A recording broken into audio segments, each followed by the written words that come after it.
अस्सलाम वालेकुम। कल उम्मीद करता हूँ फिट होंगे, बेहतरीन होंगे, अपनी लाइफ अच्छे से एंजॉय करोगे। हम तीनों की तरह आज एक और वीडियो और उसका टाइटल। वीडियो है जी Iran versus Israel conflict. India का क्या किरदार है इसमें, वो उसके बारे में वीडियो है जी। और शुभंकर मिश्रा जी की वीडियो है। ओरिजिनल वीडियो का लिंक डिस्क्रिप्शन में मौजूद होगा। और मेरा नाम है राणा मोहम्मद अली, मेरे साथ हैं मोहम्मद समीर खोखर। भारत की मोदी सरकार ईरान के साथ है या फिर ईरान के खिलाफ? ये वो सवाल है जो आज भारत के रवैये को लेकर सारी दुनिया पूछ रही है। देखिए, अब तक का इतिहास देखें तो भारत वो देश है जो इजराइल और ईरान दोनों के साथ बैलेंस बनाकर चला। इजराइल से हमने हथियार खरीदा, ईरान से हमने तेल खरीदा, दोनों से हमारे रिश्ते रहे। लेकिन अब जब युद्ध चल रहा है और इस युद्ध में ईरान के सबसे पॉपुलर नेता अयातुल्लाह खामनोई की मौत हो गई है, 160 से अधिक बच्चे जो हैं वो इस युद्ध का शिकार बने हैं, तब दिल्ली का नपातुला बर्ताव कई सारे सवाल खड़ा कर रहा है। वो सवाल पूछ रहा है कि भारत किधर है? क्या जिस तरह खामनोई को मारा गया, भारत उसे सही मानता है या गलत? 160 बच्चों की मौत पर भारत का नजरिया क्या है?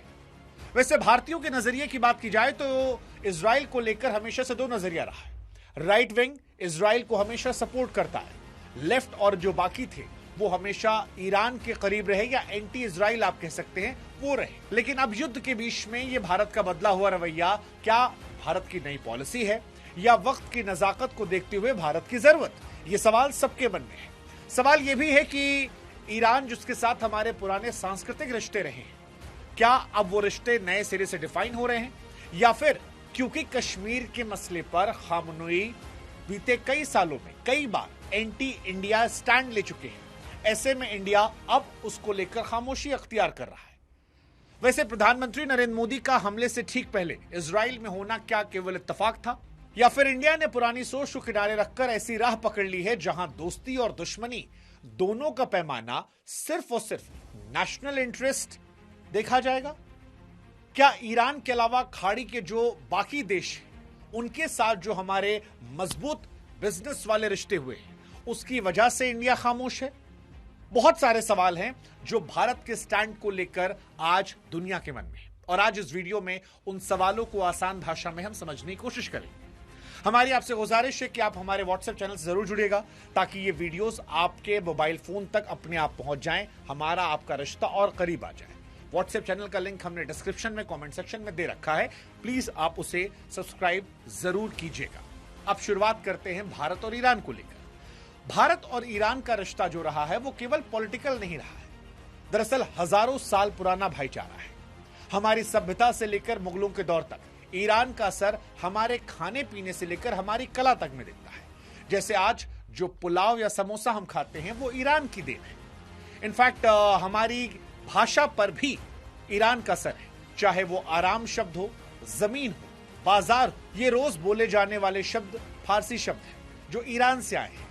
आजादी के बाद तेल की जरूरतों और खास अहमियत की वजह से दोनों देश हमेशा करीब रहे। 1979 में जब ईरान में इस्लामिक क्रांति आई, उसके बाद भी यह रिश्ता टूटा नहीं, और इसी ऐतिहासिक दोस्ती को 2003 में अटल बिहारी वाजपेयी सरकार ने एक नया आधुनिक मोड़ दिया था। अटल बिहारी वाजपेयी साहब की सोच का नतीजा था न्यू दिल्ली डिक्लेरेशन, जिसने दोनों देशों के रिश्तों को एक नई गहराई दी। इसी दौरान चाबहार पोर्ट की नींव रखी गई। यह बंदरगाह भारत के लिए जरूरी था क्योंकि यह पाकिस्तान को छोड़कर सीधे अफगानिस्तान और सेंट्रल एशिया तक पहुंचने का आसान रास्ता दिखाता है। ईरान के अंदर भारत के बनाए हुए अस्पताल भी हैं, यानी कांग्रेस से लेकर बीजेपी के दौर में हमेशा ईरान हमारा एक मजबूत पार्टनर रहा।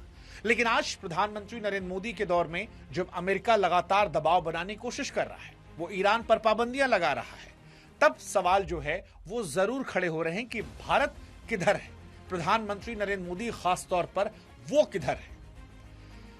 अब अयातुल्लाह अली खामनोई पर खामोशी को क्या उनके पुराने स्टैंड से भी जोड़ा जा सकता है?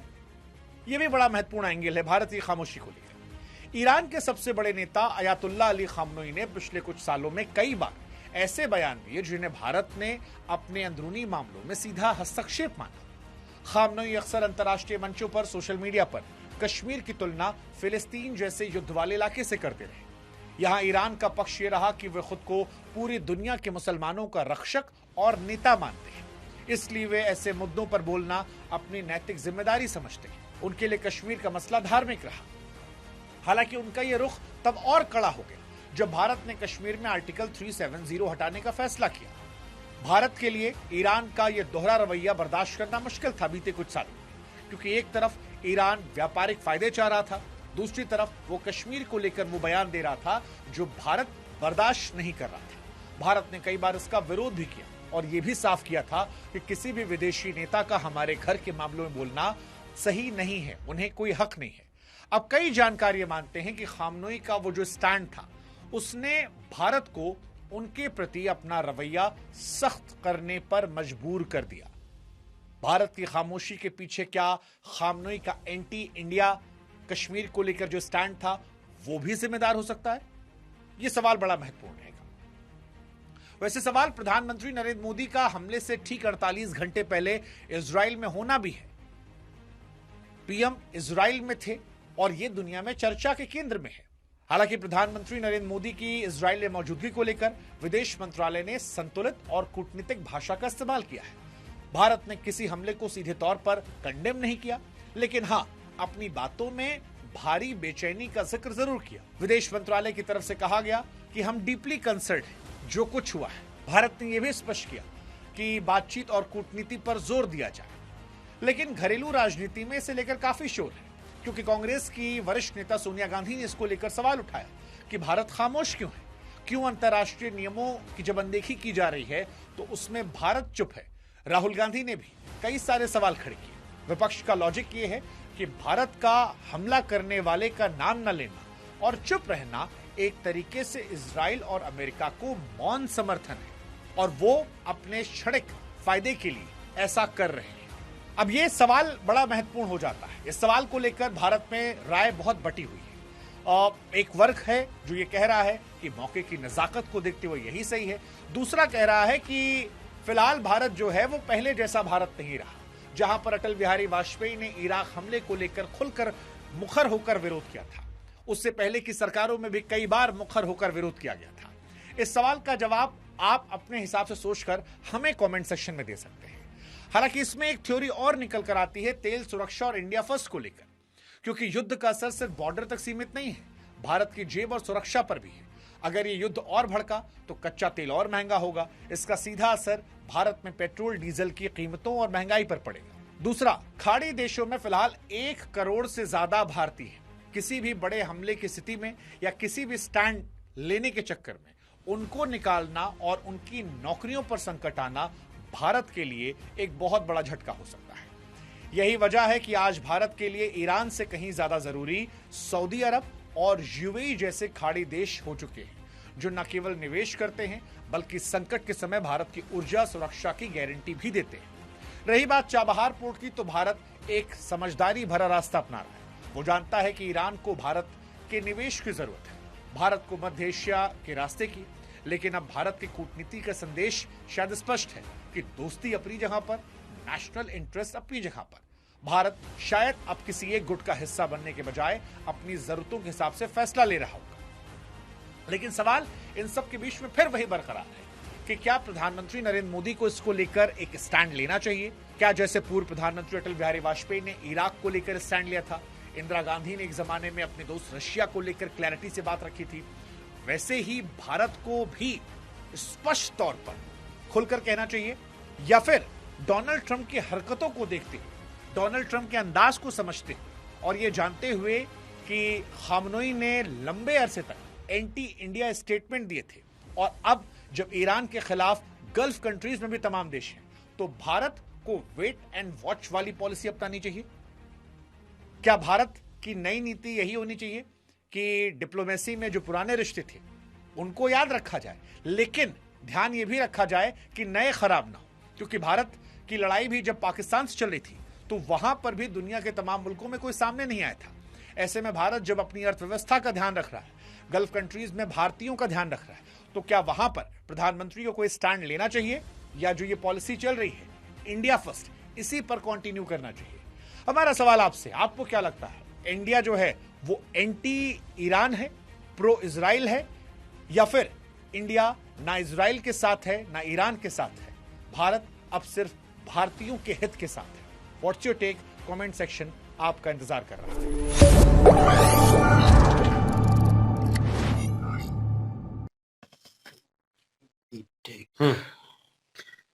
बिल्कुल जी, अगर वीडियो के पॉइंट जो इन्होंने मेंशन किए हैं उन सब को मद्देनजर रखा जाए तो जियोपॉलिटिक्स के मैदान में जो होता है ना वो दोस्ती दुश्मनी वाला कोई चक्कर नहीं होता। यहाँ पे तो इंटरेस्ट की बात है, इंटरनेशनल लेवल पर इंटरेस्ट देखे जाते हैं। जियोपॉलिटिक्स में कोई पता नहीं चलता कि कब किसी के साथ आपकी दुश्मनी हो जाए और कब किसी के साथ आपकी दोस्ती हो जाए। अक्सर दोस्त जो हैं वो दुश्मन बन जाते हैं, दुश्मन जो होते हैं वो दोस्त बन जाते हैं। लेकिन इसराइल की बात करें, इसराइल एक ऐसा कंट्री है जिसने भारत की हर मुश्किल में भारत का साथ दिया है और एक बहुत लंबे टाइम से दोस्ती जो है वो चली आ रही है। दूसरी तरफ इन्होंने बताया है ईरान को लेकर, इन्होंने कहा कि काफ़ी सारी चीज़ें जो हैं वो ईरान से अडॉप्ट की गई हैं और ईरान का जो है ना वो फ़ारसी, उसका भी काफ़ी ज़्यादा योगदान हमारी ज़ुबान में, हिंदुस्तानी ज़ुबान में आता है। अब ये सच है या नहीं सच मुझे नहीं पता, लेकिन मैंने तो हमेशा यही सुना कि हिंदी ऐसी ज़ुबान है जिसमें से ये सारी चीज़ें निकली हैं, जिसमें फ़ारसी और उर्दू दोनों हिंदी में से निकली हैं। लेकिन इन्होंने कुछ डिफरेंट बताया, वो एक अलग मैटर है। बात करते हैं जी डिफेंस की। डिफेंस के हवाले से अगर देखा जाए बहुत बड़ी डील जो है वो इजराइल के साथ हुई और इजराइल के साथ डील होने के बाद इन पॉइंट्स को भी मद्देनजर रखना जरूरी था कि एक बहुत बड़ी संख्या में ईरान से भी तेल जो है वो लिया जा रहा है। लेकिन इजराइल और ईरान में यहाँ पे फर्क क्या है?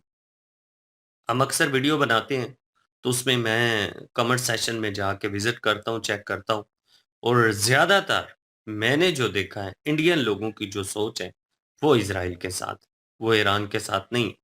लेकिन सरकार जो होती है वो जज्बाती नहीं होती, उन्होंने सारी चीजों को मद्देनजर रखना होता है क्योंकि एक मुल्क को होल्ड करने वाले जो लीडरशिप होती है अगर वो जज्बात से काम लेना शुरू कर दें तो हालात जो है वो गड़बड़ हो जाते हैं। तो वो जज्बात को पीछे रख के जो एक कह लें कि कंट्री का हित है, कंट्री का जो फायदा है, उन चीजों को मद्देनजर रखते हैं। यहाँ पे ईरान को इग्नोर किया गया है अगर तो खास पॉइंट कश्मीर के लिए गए हैं क्योंकि जाहिर सी बात है भारत का मसला है वो कश्मीर वाला, तो उसके ऊपर ईरान खुल के बोला है, कई दफा बोला है कि भाई फलस्तीन और गजा में जिस तरह से हो रहा है उसी तरह से कश्मीर में। तो ये चीजें भारत तो कभी भी एक्सेप्ट नहीं करेगा कि भाई इसे ऐसे आप किस तरह से गजा के साथ आप कश्मीर को कंपेयर कर सकती हैं। मैं भी कहता हूँ नहीं करना चाहिए। किस तरह से आप देखें कि कश्मीर में वहां पे कितना ज्यादा लोगों को मौके दिए गए हैं, कितनी ज्यादा जो एक कह लें कि वो पत्थरबाजी करने वाले जो मजदूर लोग थे, मजदूरी लेते थे और पत्थरबाजी करते थे, उनके खिलाफ एक्शन लिए गए और उनको एक अच्छा सबक सिखाया गया। लेकिन किसी इनोसेंट बंदे को कभी भी ज्यादती का निशाना नहीं बनाया गया। लेकिन गजा में तो ऐसा नहीं होता। गजा में तो वो नहीं देखते कि यहाँ पे इनोसेंट कौन है और यहाँ पे कौन जो है वो कह लें कि दहशतगर्द है, यहाँ पे कौन जो है वो प्रो इज़राइल है, कौन जो है वो एंटी इज़राइल है। वो तो इज़राइल तो सीधा-सीधा जो है वो बम मारता है, इसमें जितने इनोसेंट आते आएँ, कोई फ़र्क नहीं पड़ता इज़राइल को। लेकिन भारत इन चीज़ों की तमीज़ करता है। तो इसलिए इन्होंने कहा कि हमारे घर का मसला है और उस मसले में ईरान को चाहिए था न्यूट्रल रहना।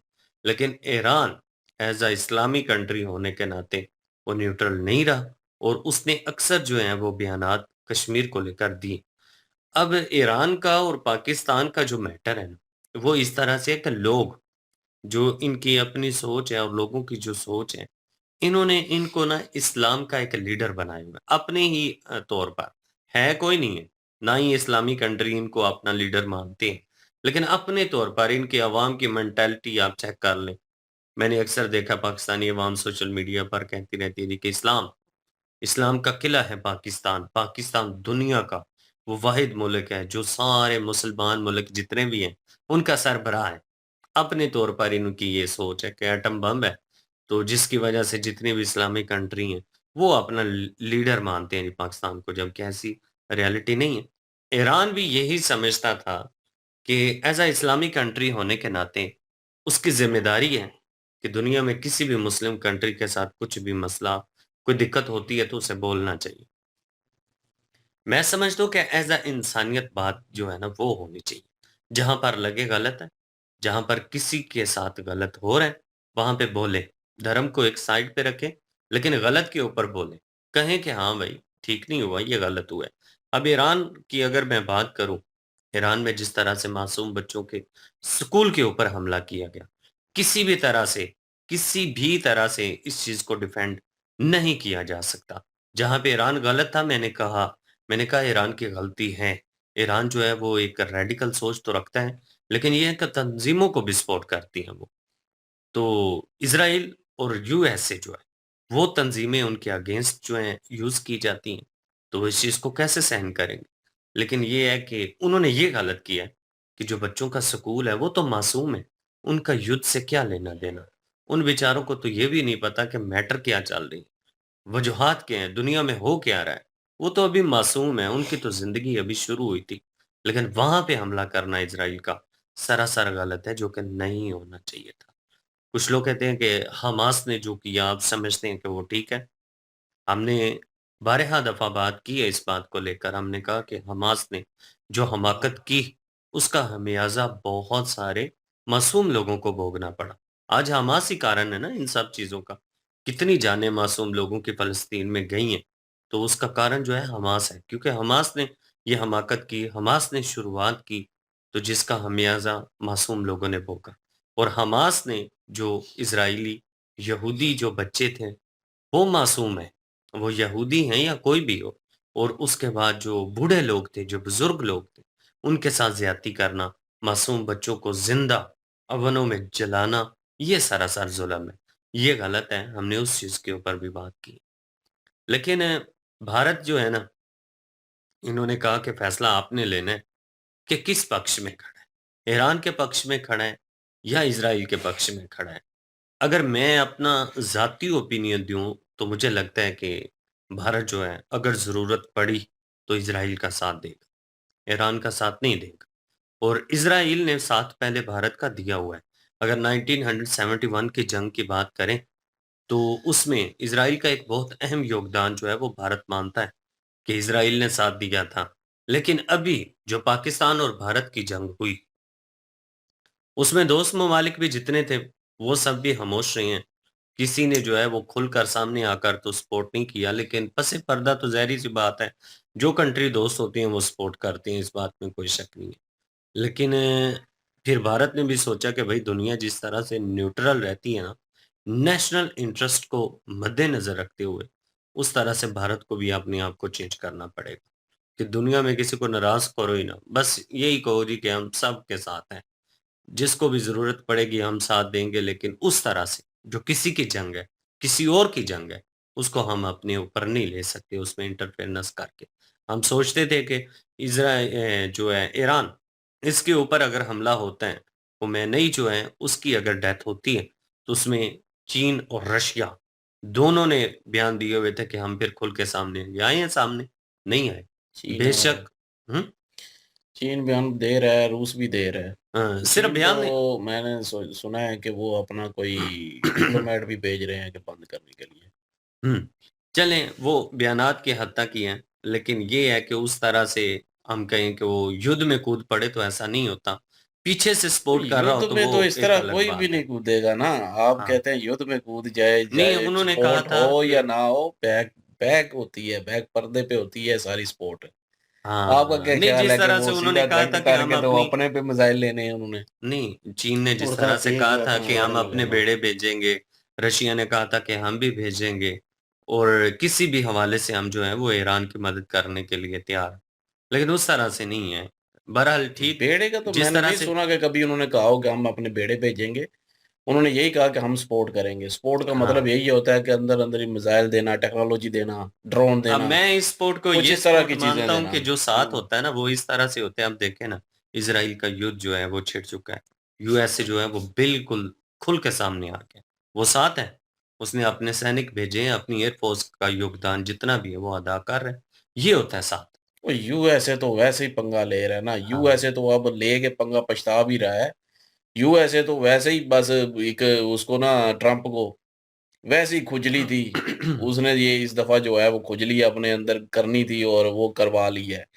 तो क्योंकि अब अमेरिका के अपने ही लोग जो है वो यही कहते हैं कि ईरान जो है वो हमला करने वाला ही नहीं था। ये खामखा की जंग जो है वो अमेरिका ने किसी और की जंग जो है अपने सर ले ली है, अपने फौजी मरवा रहा है अब, और अपने एसेट जो है तबाह करवा रहा है। तो ये चीज़ उसके अपने खिलाफ होती जा रही है अब वो फंसा हुआ है ट्रम्प भी, कि ये मैंने क्या कर लिया है। तो बहरहाल वो एक अलग बात है, और यहाँ पे टॉपिक जो है वो यही है कि इंडिया क्या किसका साथ देगा, इंडिया क्यों चुप है? भाई बिल्कुल ठीक कर रहा है इंडिया। इज़राइल भी दोस्त है और ईरान के साथ भी तल्लुकात हैं।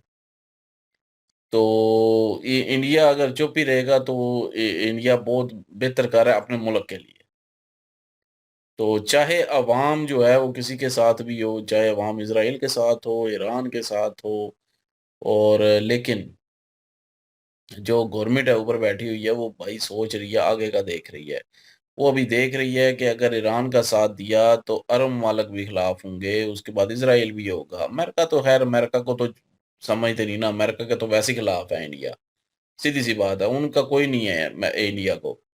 इंडिया को सिर्फ इज़राइल और ये अरब ममालिक जिन पे हमले हो रहे हैं, जिनके सफारत खानों पे हमले हो रहे हैं, मतलब अमेरिका के, तो उनके साथ जो है वो तल्लुकात हैं, तो कहीं वो नाराज़ ना हो जाए अगर हमने कहा कि ईरान ठीक कर रहा है या ईरान के साथ जो हो रहा है वो गलत हो रहा है, तो वो उनके साथ तल्लुकात ख़राब हो जाएँगे। अगर कहा कि इज़राइल ने ठीक किया है तो फिर ईरान के साथ ख़राब होंगे, या और किसी कंट्री जो ईरान के समर्थक खड़ी है उसके साथ ख़राब होंगे। तो इंडिया जो है अपने मुल्क के लिए, अपने नेशनल इंटरेस्ट के लिए जो है वो बड़ा बेहतरीन कदम उठा रहा है, और फूँक-फूँक के कदम जो है वो चल रहा है। अभी सारी कंट्रीज़ एक किस्म की खामोश हैं, कोई इस तरह खोल के कोई भी नहीं आ रहा सामने। तो लेकिन ये है कि जब इंडिया पाकिस्तान की हुई थी तो उस वक़्त भी सारे खामोश थे। अब कहें कि जी हमारे ऊपर हमला हुआ था तो जी चीन ने साथ दिया, उसने साथ दिया, मतलब इनकी बात कर रहा हूँ ना, तो कौन किसकी फ़ौज आई थी लड़ने के लिए हमारे साथ? किसी की भी नहीं आई थी। लेकिन फिर भी पाकिस्तान ने शुक्रिया अदा किया उनका। क्यों? क्योंकि वो मॉरली स्पोर्ट्स जो होती हैं ना, दूसरी स्पोर्ट्स बैक डोर पे स्पोर्ट्स, वो स्पोर्ट्स होती हैं। खुल के कोई भी कंट्री दूसरे कंट्री के जो है वो मुदाखलत में नहीं अंदर घुसेगा, ना फ़ौज भेजेगा या कुछ इस तरह का भेजेगा, जब तक उसके दरवाज़े पे जो है वो जंग नहीं आएगी। तब तक कोई भी कंट्री इस तरह नहीं कूदता। बयानबाज़ी होती है कि बंद करो, पीछे से सपोर्ट देते रहेंगे, हथियार प्रोवाइड करते रहेंगे, टेक्नोलॉजी प्रोवाइड करते रहेंगे, ह्यूमन इंटेलिजेंस प्रोवाइड करते रहेंगे। इस तरह की सपोर्ट्स होती हैं।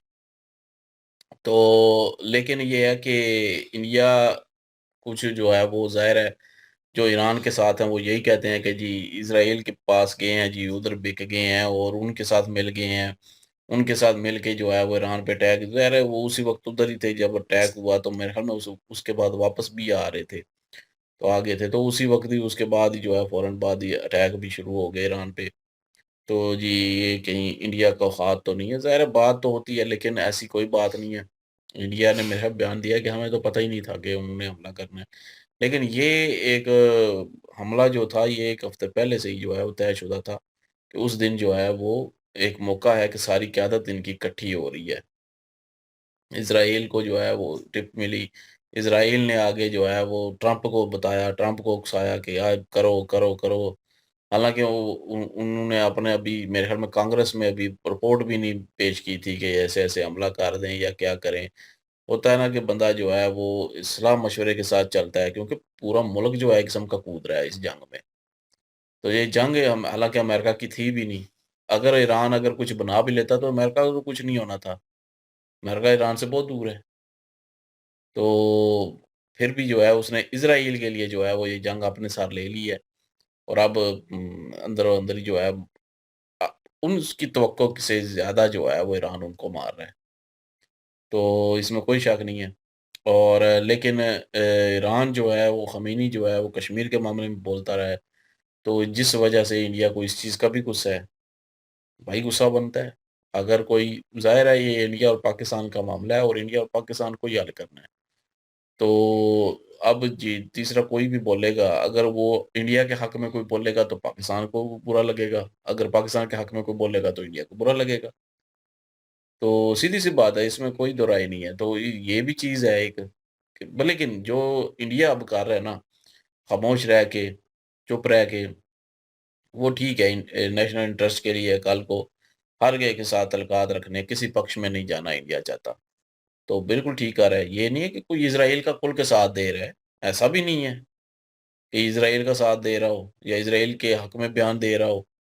वो तो भाई ना इज़राइल के हक में दे रहा है, ना ईरान के हक में दे रहा है।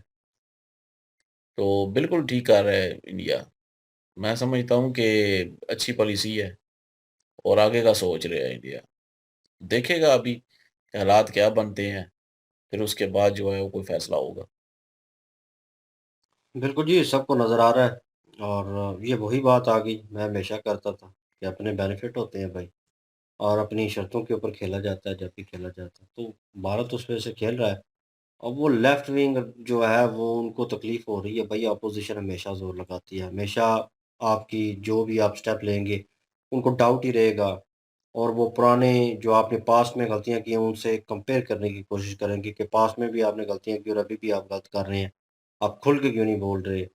हालिया हुकूमत को पता है कि कौन-सा स्टेप जो है वो फ्यूचर में भई और अवाम को भी नज़र आ रहा है नौजवान कि एक बंदा यहाँ तक ले आया भारत को और अब उस पोज़ीशन पे आ गया है कि हाँ, ना कर सकता है, एक्सेप्ट कर सकता है, इग्नोर कर सकता है। तो भई फिर उसको अपनी शर्तों के ऊपर जो है वो देखना चाहिए क्योंकि एज़ अ पर्सन अगर देखा जाए कंट्री को नहीं एज़ अ पर्सन तो आप फ़ैसला लेते हैं अगर आप खुद से फ़ैसला लेंगे, अगर आप गलती करेंगे या गलत होते हैं, तो बर्डन आपके ऊपर ही आएगा। आपको पता है कि भाई मैंने किया, ठीक है आप एक्सेप्ट कर लेंगे। अगर दूसरा चूज़ करवाएगा और आपसे गलती होगी, तो भाई फिर आपको गुस्सा भी ज़्यादा होगा, गम भी ज़्यादा होगा और आपको ये होगा कि ये फ़ैसला मैं लेता तो बेहतर था, शायद बेहतर हो जाता। मैंने इसका फ़ैसला लिया, इसकी सुनी। तो मेरे ख़्याल में अपने कंधे के ऊपर रख के चलानी चाहिए और भारत जो है इस चीज़ को अप्रोच कर रहा है, इस ट्रेजेडी को कि भई मैंने दोनों पक्ष में रहना है और दोनों से बेनिफिट है और इस वक़्त वो न्यूट्रल खेल रहा है। तो ये चीज़ अच्छी है। मैं कहूँ यही सियासत है, यही पॉलिटिशियंस जो है हमेशा करते हैं और ये इसमें कोई इतनी शॉकिंग बात नहीं है कि इसको हवा बना लिया जाए। हाँ, उन्होंने भी बयानात दिए पास की चीज़ें जो हैं जो है शुभंकर मिश्रा जो हैं वो निकाल के लेके आए कि इनके अगेंस्ट जो है वो बोलते रहे हैं, भारत के अगेंस्ट और मसला कश्मीर के ऊपर। ये हमें नहीं पता था। इन्हें पर्सनल वे शायद इन्हें पता हो, मुझे पता नहीं था पता ये। है, बोलते थे तो राम वाले। वो जो है बयानात जो है वो आते रहे। अब वो किस तरह के कड़वे किस्म के बयानात होंगे या किस वे से बोले गए होंगे, वो अभी नहीं जो है हमें सुनने को मिले। लेकिन उन्होंने बताया कि वो पास्ट में कहा गया और इंडिया ने कहा कि हाँ ठीक है चलें, आपकी मर्ज़ी आप कर सकते हैं लेकिन ये गलत चीज़ है। और लेकिन नाउ ऑन हो सकता है ये कह रहे हैं कि इस वे से भी वो चुप बैठे हों कि यार आपने किया, आपकी बारी थी, अब हमारी बारी है, आपके ऊपर बर्डन आया है, आप उस वक़्त हमारे खिलाफ बोले थे। नाउ ऑन हमारी सपोर्ट नहीं बनती क्योंकि हमें भी गम-ओ-गुस्सा है उस चीज़ का, तो हम निकालेंगे। लेकिन भारत वो गम-ओ-गुस्सा नहीं निकाल रहा, भारत चाह रहा है कि भई ऑन अदर हैंड जो है वो इज़राइल है। और इज़राइल के साथ अभी-अभी विज़िट हुआ है और जिस तरह की आपने वो हमने क्लिप भी देखे कि बातचीत हुई और जो जेस्चर जो है वो नज़र आया, बॉडी लैंग्वेज जो नज़र आई, तो भाई वो बड़े खुशगपी वाला माहौल और भाईचारे वाला, दोस्ती यारी वाला तो वो भाई नहीं ख़त्म करना चाहता। वो इधर भी बैलेंस रखना चाहता है और उधर भी। और भारत जानता है कि भाई नाउ ऑन रिलेशन ख़राब जो है वो करना फ्यूचर तबाह करने के मुतरादिफ है और ये हालात जो चल रहे हैं ये आज नहीं कल रिज़ॉल्व होंगे। और ये नहीं कि लॉन्ग टर्म के ऊपर लेकिन देखा जाएगा कि कौन-सी कंट्री जो है वो भी देखेंगे। अब ईरान अगर स्टेबल होता है आने वाले वक़्त में, तो लाइक इज़राइल जो है स्टेबल ऑलरेडी और उनकी लड़ाई चल रही है, उनके दरमियान जो है वो किस बिहाफ़ में गए। स्ट्रॉन्ग रिलेशन जो हैं अब मेरे ख़्याल में जो है इज़राइल के ऑलरेडी बनेंगे, वो बन रहे हैं इंडिया के साथ। लेकिन जो है ईरान भी इस चीज़ को देखेगा लेकिन हो सकता है जो आने वाली हुकूमत हो, ईरान स्टेबल हो और आने वाली हुकूमत जो है, वो एक अच्छा फ़ैसला कर सके। वो देखे यार कि ये स्टेबल कंट्री आगे जा रही है, तरक्की कर रही है, तो हमें भी मेरे ख़्याल में हमारा भी बेनिफिट निकल रहा है और उनका भी निकल रहा है। तो इस साथ ले और साथ दे और यही साथ चल रहा है हर कंट्री के दरमियान। लेकिन इंडिया जो है एक अच्छे तरीके से स्टेबल वे में जो है डिसीजन ले रहा है और होप सो आने वाले वक़्त में बेहतर हो। बाकी यही ओपिनियन है जी और कमेंट सेक्शन ओपन आपके लिए। इनकी ओरिजिनल वीडियो की लिंक भी डिस्क्रिप्शन में मौजूद होगी। प्लीज़ इनके थ्रू हमें भी सपोर्ट कर दीजिएगा। इंशाल्लाह मिलते हैं नेक्स्ट वीडियो में। अपना ख्याल रखिएगा, दुआ में याद रखिएगा। तब तक के लिए अल्लाह अल्लाह हाफिज़। हाफिज। पीस।